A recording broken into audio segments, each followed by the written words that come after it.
Tropical update here for 93L that's getting ready to move onshore along the first coast between Jacksonville and Daytona Beach. You can see that swirl pretty well across the satellite imagery here. This is the GOES 16 satellite imagery, so giving you a high res, about a half kilometer, I think actually no, 2 kilometer resolution on that. You'll also notice the shower and thunderstorm activity blossoming across the Panhandle. That's actually associated with a trough that is out in front of our tropical system here, or the edge of the boundary with the tropical system. So the showers and storms today not really related to our tropical system itself, but for the most part, we're getting an extra boost in moisture. We're getting the overall flow out of the north and east. So you can kind of say indirectly, because we probably wouldn't see the flow as such if we didn't have that tropical system working in our direction.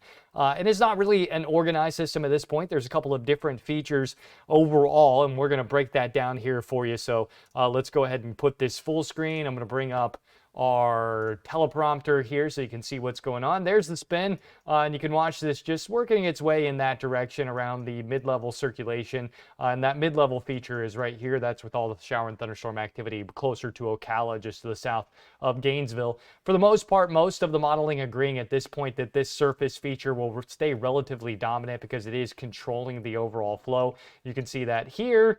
As you look further off to the east, and you can even see the shear coming out of the north and east, impacting those thunderstorms that try to pop up out of the water further off over the Atlantic. And the reason for that is because that is the mid-level flow from the high pressure system that's in control across the southeast. So you've got a high across the southeast, and the flow around that is clockwise. Why is this being steered off in that direction? Well, that's because this is a surface-based feature, and the subtropical high that is in control over here is controlling the surface-based flow. So that's what's pushing our surface-based spin off to the north and west, while the mid-level feature is actually moving more off to the due west or even off to the southwest. But as long as this stays dominant and we don't see a new level or new area of circulation develop underneath this mid-level low, which is certainly possible in the coming days, we'll talk more about that in a second, then we probably don't see a whole lot of organization with this. We'll likely see a lot of this convection that has developed today dying out as we go through the evening hours tonight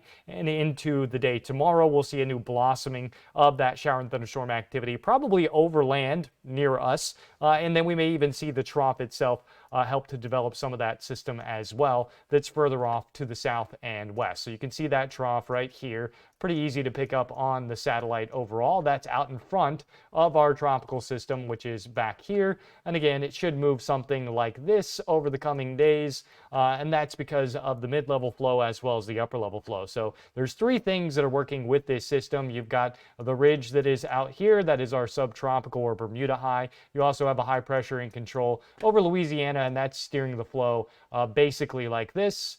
All across the southeast, and then our surface flow here being steered like that, and that is thanks to those two high pressure systems. Along with that, you also have a broader trough that's basically like that. It's getting a little bit of a curvature thanks to the tropical system here influencing that, and then you can see the base of our upper level trough, which is situated like that. And the reason for that is because this is actually the old piece of the cold front that worked through the Carolinas last week. So that broke off, got down here, has now spun up a little piece of energy up to our surface low there and helped create this whole situation. So you got a broader spin that is associated with that trough from the piece of energy that broke off from the cold front, and that is working together to help create this little area of spin at the surface itself, which, if spent enough time over water, could develop a tropical system. Let's turn the lightning off because that's getting quite distracting, and you can get a better idea of what I'm talking about here. So that's what you're seeing represented in the cloud cover, the broken line there being the upper level trough,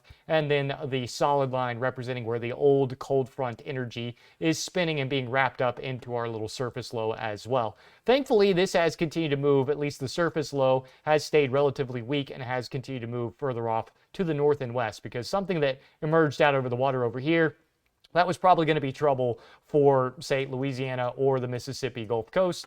And we could still see something develop underneath this trough if we get this piece of energy to die entirely. But this will likely continue in that direction until it can get pushed down by the mid-level flow or just get ejected out of the surface low itself.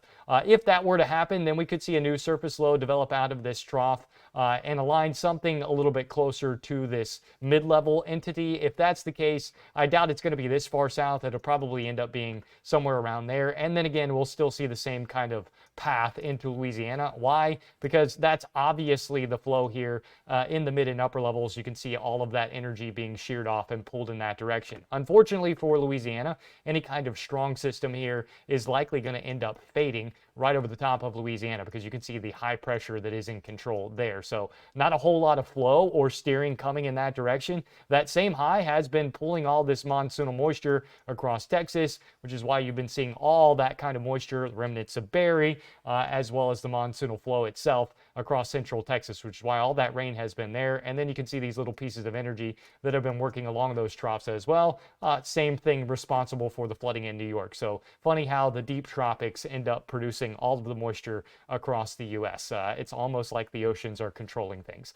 They certainly are. So as we zoom back in here and get off of that tangent, looking at that flow, let's go over to our modeling itself and show you what we're looking at there. So this is what the National Hurricane Center has. In the Eastern Pacific, still nothing expected over the next 7 days, so nice and quiet there for a change. And I've just updated this. There's a 40% chance of development over the next 48 hours, and then the same kind of chance over the next 7 days. If that surface feature stays dominant and it stays over land, then we're probably not talking about a name system here. But if you get a new low-level circulation to develop further off to the south than, say, what our modeling is suggesting, then you may end up seeing this make it all the way up to a tropical storm, or possibly even up to a minimal hurricane, but it's going to have to spend quite a bit of time over water. And this is the latest spaghetti modeling here.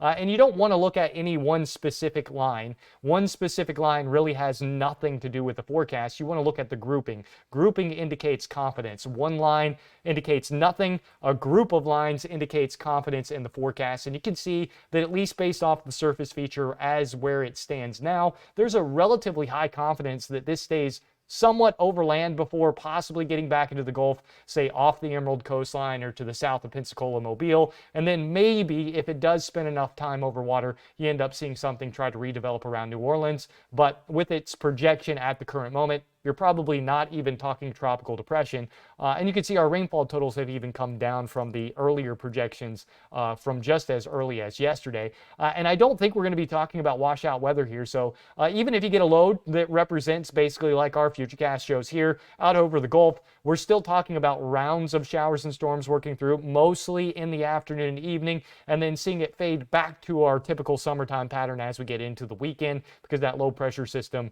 will be over Louisiana at that point in time. So for us, we see the heavy bouts of rains and showers and storms that are out there now, probably another bout of that as we go through tomorrow afternoon, and then again another round as we get into Thursday afternoon. And in total across the Panhandle, we're probably talking about 1 to 4 inches of rain. Could see as much as about 3 to 8 inches of rain, just depending on training. You get thunderstorms to work over the same areas with these banding features. Certainly can see higher rainfall amounts.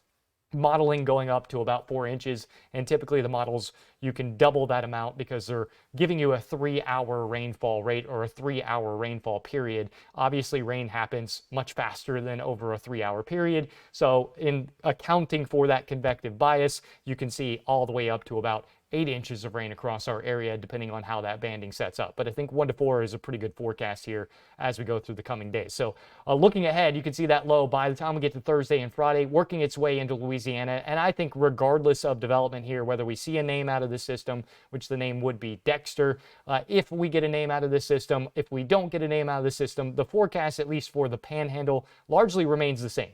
The areas that want to pay attention to this are definitely going to be Louisiana, as well as the Gulf Coast of Mississippi, because that's the areas where a stronger system could mean higher rainfall output. And if this gets trapped underneath the overall flow and you still have a remnant circulation just sitting there and spinning, we could be talking about some really high rainfall totals across Louisiana, at least over isolated areas, and possibly even banding feature into Mississippi as well. So that is something to keep in mind here as we move forward for those off to our far west. Across the Panhandle here, more or less our typical summertime pattern, just enhanced moisture around and probably a little more consistency to that shower and thunderstorm activity as we get into Wednesday, Thursday, and Friday, and then returning back to our summer pattern by the time we go to Saturday and Sunday. So overall for the Panhandle here, this is a minor event. I would say if we end up with a tropical system that is further off to the south, so a relocated center that redevelops, then you want to pay attention to the potential for some severe weather for Thursday, Friday, and Saturday if we have that banding feature extend back across our area. And the same thing is, stronger the storm system goes, the more likely we are talking about rip currents on the beach. So even if we don't have a ton of weather around, you want to pay attention to those beach flags. And anytime you're getting into the Gulf, you want to know how to identify a rip current. You want to know how to survive a rip current, because rip currents are 100% survivable. You just have to know what to do while you're doing that. And if you have any questions on that, you can visit mypanhandle.com. We have a whole rip current page dedicated to rip current safety. So you can watch the safety video there, you can educate yourself on that, and that way you can be prepared before you get into the Gulf. But we'll obviously update the tropical aspect here if we get any kind of new information, or it looks like that low-level center is relocating, or we get a new low to develop over the Gulf over the coming days. But as for now, things looking basically as forecasted, so not a whole lot of change here in the forecast.